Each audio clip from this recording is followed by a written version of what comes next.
रोमियों के बादशाह ने एक कासिद भेजा था उमर इब्न खत्ताब के हालात देख कर के आओ। वो मदीने में आकर के लोगों से पता पूछता है तुम्हारा बादशाह कहाँ है? तो लोग हंसने लगे। बादशाह? कहा कि हाँ मुसलमानों का बादशाह। कहा हमारा बादशाह नहीं होता, हमारा अमीरुल मोमिनीन होता है। कहा अच्छा वो कहाँ है, उसका महल कहाँ है? जो मदीने में मौजूद मुसलमान थे वो फिर हंस पड़े, महल?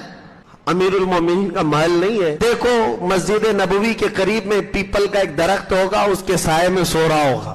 रोम से आया हुआ एलची कासिद कहता है जिसके खौफ से हमारे बादशाहों के कपड़े गीले हो रहे हैं। हाँ हार्ट अटैक आकर मौत आ रही है और ये पीपल के झाड़ के नीचे बेखौफ सोया हुआ। हज़रत उमर को ढूंढते हुए वहां आया तो यकीनन वो दरख्त के नीचे नंगी पीठ सोए हुए थे। उस कासिद ने ये सोच करके कि यहाँ अगर किस्सा खत्म कर दूं तो रोम भी सुकून की सांस लेगा, ईरान भी सुकून की सांस लेगा।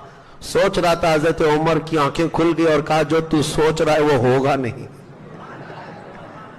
हज़रत उमर बेदार हुए, कहा हमने अपनी कुर्सी गरीबों का खून चूस करके नहीं बिछाई है जैसे तुम्हारे बादशाहों ने रखी है। हमारी कुर्सी अल्लाह की मर्जी से रसूलुल्लाह की शरीयत पर कायम है। जब तक मेरा मौला चाहेगा कोई बड़ी मुसीबत आए, उमर को उसके कदमों से हिला नहीं सकेगी।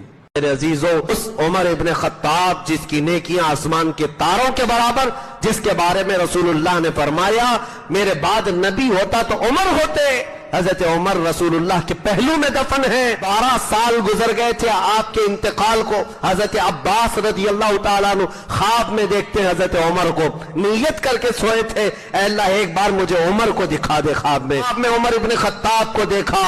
उमर अपने कपड़े झाड़ रहे थे, पसीना पोंछते हुए आए थे। हजरत अब्बास को देखा। हजरत अब्बास ने पूछा या अमीरुल मोमिनीन उमर इब्न खत्ताब कैसी रही आपकी बरज़खी जिंदगी? वफात के बाद हजरत उमर ने पूछा कितने साल हुए मुझे जा करके? अब्बास रज़ियल्लाहु ताला अन्हु ने कहा तकरीबन 12 साल गुजर गए हैं। हजरत उमर कहते हैं ये 12 साल मुझे लग गए हिसाब देते देते, अभी तो आया हूं हिसाब देकर। अपने हिसाब की फिक्र करो। उस उमर इब्न खत्ताब का ये कौल रूह को कपकपी लाना चाहिए।